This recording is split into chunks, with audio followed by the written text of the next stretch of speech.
자, 우리 이제 네 번째 주제, 엠니 C, 그죠? 엠니 C인데, 요건 뭐 미시 이런 식으로 발음을 하고, 자, 여기 문제 해결 방법론 중에 미시라는 툴에 대해서 한번 같이 살펴보도록 하겠습니다. 자, 순서는 미시란, 그 다음에 미시를 분석하고 활용하는 방법, 그 다음에 미스의 효과가 뭔지, 활용법하고 약간 같은 개념이지만 전개하는 방법, 그 다음에 미스의 어떤 프레임워크, 그룹핑하는 거, 그 다음에 사례를 하나 가지고 하고, 그 다음에 이제 과제인데 이거는 자율과제. 여러분들이 자율적으로 한번 해보는 그런 식으로 진행을 하겠습니다.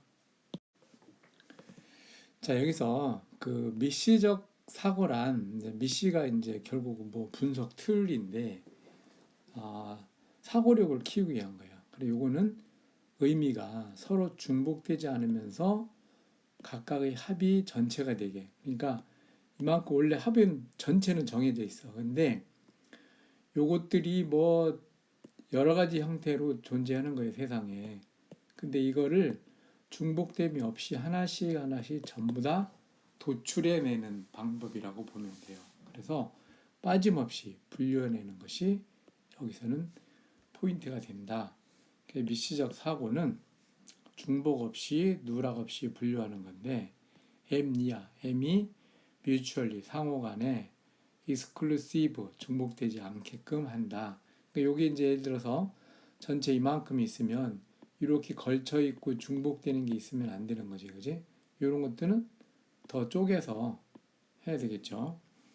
누락 없이 전체에 대해서 모아서 콜렉티블리, 그 다음에 exhaustive, 누락 없이 해내는 거다. 그래서 MDC는 이렇게 머리 글자를 따서 그 MDC 그 사고라고 얘기를 하는데, 여기서 이거는 또 맥킨지라는 컨설팅 회사가 이 기법을 사용해서 컨설팅하는 자료들을 만들고 있습니다.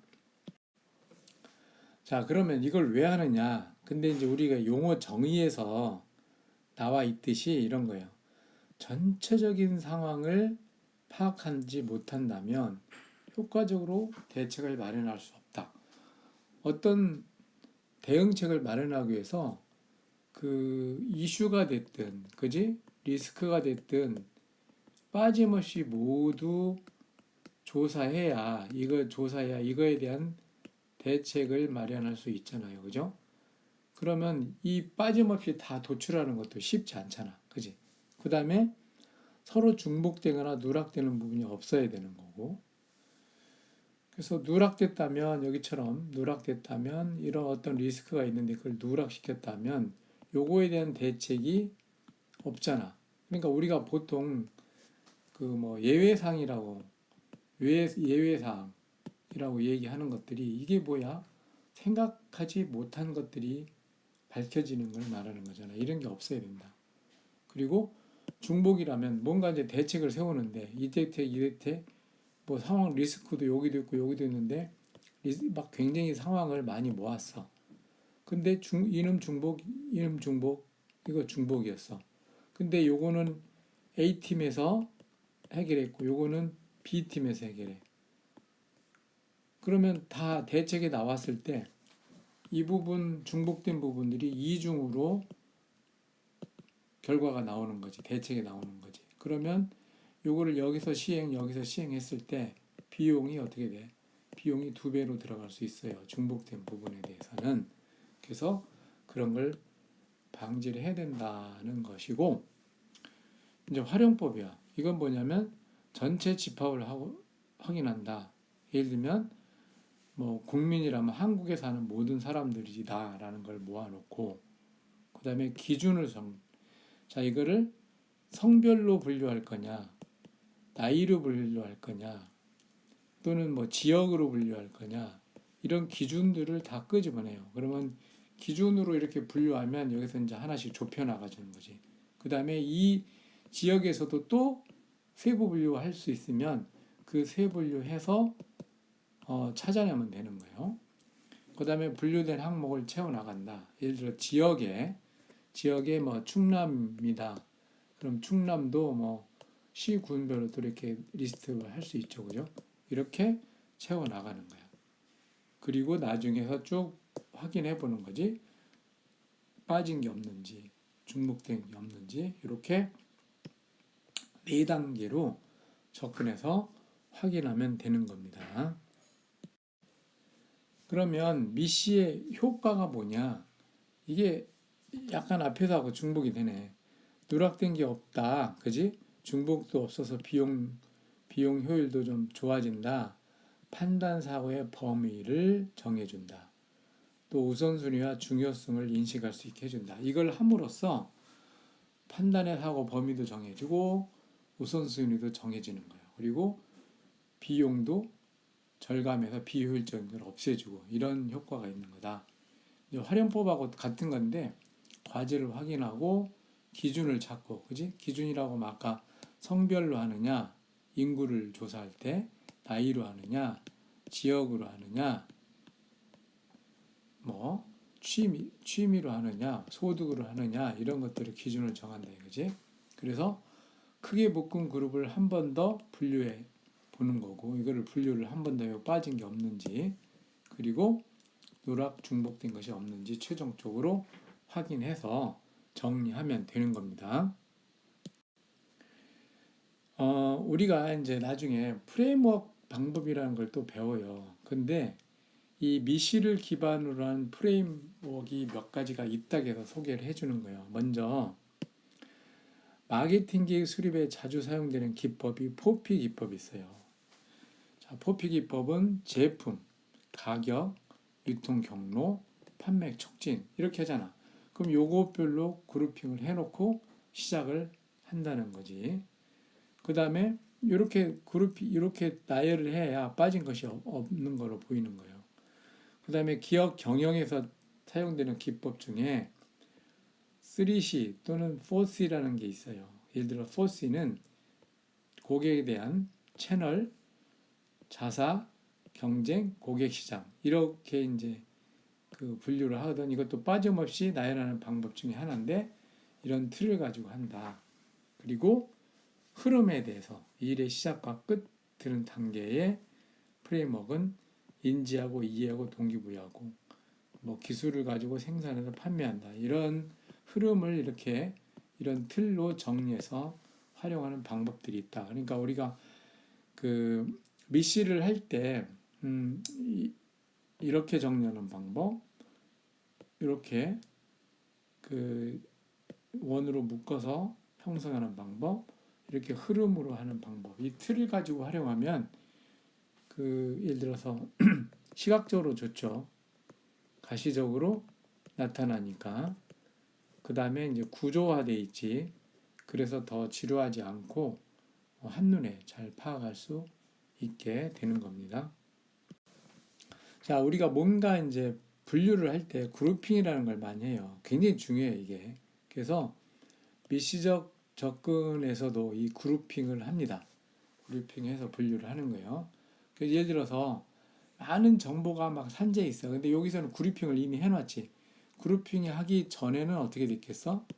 전에는 세모가 뭐 여기저기 많이 있을 거야. 그 다음에 동그라미도 막 이렇게 있을 거야. 그 다음에 뭐 이렇게 있을 거야. 점도 있을 거야. 그럼 이게 이렇게 나열했다 보면 구분이 안 되잖아. 그래서 이거를 세모는 여기로 모으고 동그라미는 여기로 모으고 빈 동그라미는 이렇게 모아서 보면은 또 이 안에서 필요하면 그룹핑을 또 하겠지. 그러면 체계적으로 한눈에 쫙 들어오는 거예요. 예를 들어서 공통상이라겠지. 그러니까 연관성 있는 거, 공통적인 거, 뭐 이런 것들을 묶는 거예요. 예를 들어서 뭐야? 뭐 시장 경쟁 자사다, 기술 생산 판매다, 지방 뭐 이거는 지역이지. 요거는 그 판매 흐름이지. 요거는 시장의 어떤 그 접근법이지. 뭐 포시할 때, 3C 포시할 때 이제 그런 내용들이 들어가는 거잖아. 자, 이렇게 해주고. 그래서 기준은 정해진 건 아니야. 하나가 아니라 이거지. 여러 가지 근거나 또는 아까 여기 보면 연관성이나 공통적인 것에 의해서 그 분류하는 기준, 그러니까 분류의 그룹핑의 기준을 만들어 가게 되는 겁니다. 자, 한번 예를 봅시다. 어느 날 총무부장으로부터 이런 상담을 받았어요. 야, 새 사무실에 그 음료 자판기를 하나 설치하려고 하는데 최근 자동 판매기가 팔리는 음료 종류도 많대. 늘었대.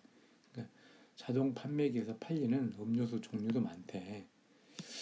그런데 손님에게 드리는 음료도 자판기를 이용하는 경우가 많아졌기 때문에 너무 조악한 것은 곤란하다. 그러니까 손님 대접도 해야 되니까 자판기가 어느 정도 좀 질이 좋아야 된다.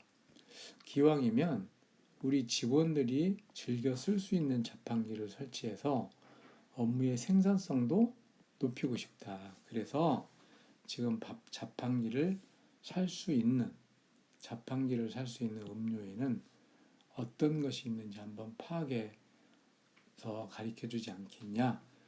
결국 이게 이제 일의 지시예요. 그러면 이거를 어떻게 정리해야 되겠지. 그래서 첫 번째로 자판기에서 살 수 있는 음료는 어떤 것들이 있는지 한눈에 파악할 수 있도록 정리해 보자. 또 여러분이라면 어떤 기준으로 자판기에서 살 수 있는 음료를 메시 기법으로 정리하겠느냐. 이제 이런 사례예요. 그래서 요거들 어떻게 접근하면 좋은지 한번 생각해 봅시다. 자, 그러면 이 문제를 해결하기 위해서 접근하는 방법이 있지. 그지? 그러면 첫 번째 뭐예요? 전체가 뭔지를 파악하는 거지. 그 다음에 두 번째는 뭐야? 기준을 만들어야잖아. 기준을 만들어. 기준을. 그 다음에 세 번째는 뭐 그룹핑하지. 그룹핑이라든가 분류 이런 걸 하죠. 그 다음에 네 번째는 확인하는 거야. 뭐 확인? 누락, 중복 이런 것들이 없는지 한 번 더 확인을 하는 거죠. 그리고 여기서는 이제 기준이 마련됐으면 그룹핑을 더 할 수 있으면 하지만 아니면 이제 뭐 채워나가는 거지. 내용을 채워나간다. 리스트를 실제로 써가는 거지, 그지? 그리고 이제 확인하는 그런 과정이 있으니까 참고하고. 자, 여기서 어떻게 접근했는지 봅시다. 첫 번째, 전체 집합이 뭔지 확인한다. 그 여기서 모든 것은 과제 확인에 시작된다라고 했고, 현재 자판기에서 팔리는 음료는 전체적으로 어떻게 정리할 수 있을지 고민을 하겠지, 그죠? 그래서 뭐 이렇게 한다는 거니까 한번 읽어보고, 그 다음에 기준을 만드는 거예요. 과제를 이제 살펴보고 기준을 하는데 여기서는 이제 어떻게 했냐면 자판기에서 살 수 있는 음료라는 거를 음료라는 데 중점을 두면 그러면 자판기가 뭐가 있는지 음료를 사야 되잖아. 넣으려면 사는 것, 그 다음에 음료의 종류는 뭐가 있는지를 잘 정리를 해서 이걸 가지고 이제 보고하면 빠지는 게 없을 거다 그러는 거죠. 자, 이거를 한번 이제 구조적으로 만들어 보면 이제 상황을 정확히 이해해서 상황을 정리한 거야.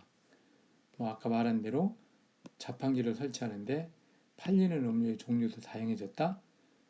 그러면 조건으로 손님에게 줄 수 있지만 우리도 좀 먹어야 된다. 그래서 어느 정도 좋은 제품을 사야 된다.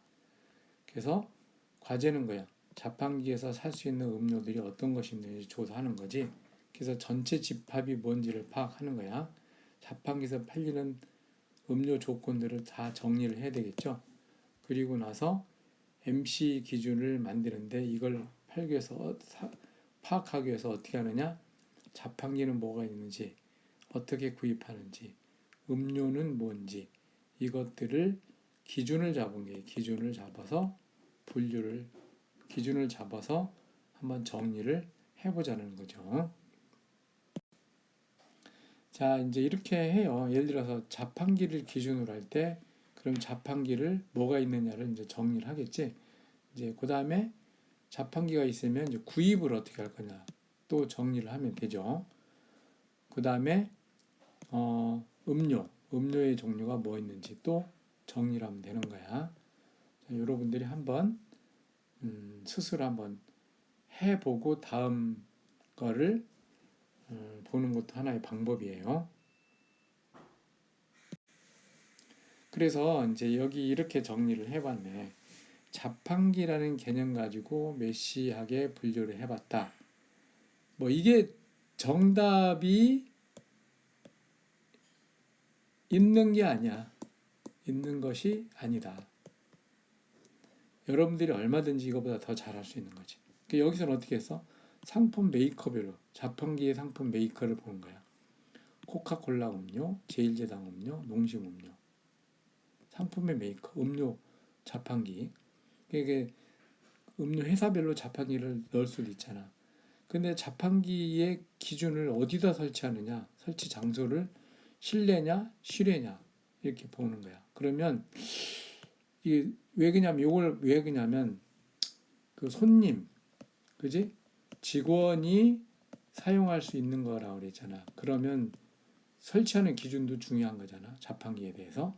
그래서 이 자판기에 대해서 업무 공간 내에서 마실 수 있냐? 공유 공간에서 낼 거냐? 외부 사람이 오는 공간에서 할 거냐? 이것들을 빠짐없이 쭉 나열해 보는 거지. 또 실외일 경우는 또 어떤 것인지 이렇게 쭉 나열을 한번 해보는 거예요. 그 다음에 이제 구입이라는 기준으로 한번 보면 구입, 산다. 아, 가격대가 있을 거란 말이야. 그러면 500원, 700원대까지, 1000원까지, 1000원 이상까지 이렇게 해서 분류를 한번 해보는 거지. 그러면 이제 이거 목적이 있을 거 아니야. 자판기를 사용하는 목적이 그 식사 후에 마시는 거, 목마를 때 마시는 거, 뭐 그냥 심심할 때 시간 때우기로 사용하는 거 여러 가지가 있을 거야. 이런 것들도 한번 이렇게 분류를 한번 해보는 거예요. 또 여기는 구입인데 그럼 아까 이제 음료라는 거를 하나 접근을 했잖아. 그래서 음료도 음료수에 용량이 있더라. 용량이 있더라. 그럼 용량별로 100ml 뭐 이내다. 130ml. 그다음에 뭐 예를 들어서 뭐 100, 200ml 이상 그 사이사이 이렇게 용량으로도 한번 체크해 볼 수 있겠지. 그다음에 보통 이제 뭐 우리 보면 그 온도로 해서 아이스냐, 차갑게 하냐, 뜨겁게 하냐, 뭐 그냥 실온이냐, 뭐 이렇게 온도로도 체크할 수 있겠지. 그다음에 또 뭐가 있을까? 포장별로도 하면 이게 뭐 캔에 들어있는 거냐, 그지? 팩에 들어있는 거냐, 뭐 종이컵에 들어있는 거냐, 이런 식으로도 음료를 또 여러 가지 구분으로 해볼 수 있을 거예요. 이렇게도 정리를 해보면 이제 그 방법이 나온다는 거지. 자, 이렇게 한번 구분을 해봤습니다. 사례를 든 거를. 자, 그 다음에 또 이런 것도 생각해 볼 수가 있어. 추가적으로 보면 메시적 사고를 든 로직 트리. 우리가 로직 트리를 나중에 뒤에서 또 하는데, 로직 트리도 보면 체계적으로 쭉 트리 형식으로 하면서 빠지지 않게 하는 거지. 그래서 이것도 메시적인 요소가 가미되는 거예요. 예를 들어서 임원 개개인이 활성화되지 않은 이유가 뭐냐? 그러면 요거를 기준을 분류하잖아. 메시적 방법으로 분류하면 이렇게 부여된 활동이 목표가 불명확할 때, 부적절한 동기부여가 주어졌을 때, 임원 개개인의 그 어떤 스킬에 따라서. 그러면 부적절한 동기부여는 또 뭐가 있어? 목표 설정이 부적절하다. 평가 방법이 부적절하다. 보상이 부적절하다. 이렇게 하나씩 트리 형식으로 나가는 건데 이것도 빠지지 않게 한다는 의미에서 이거 메시적으로 보면 이게 기준이 되잖아. 그지? 기준이고 이게 이제 내역이 되는 거잖아. 근데 기왕이면 메시를 할 때 트리 형태로 하면 더 좋은 거지. 이것도 트리 형태 하나의 프레임이라고 볼 수가 있겠죠.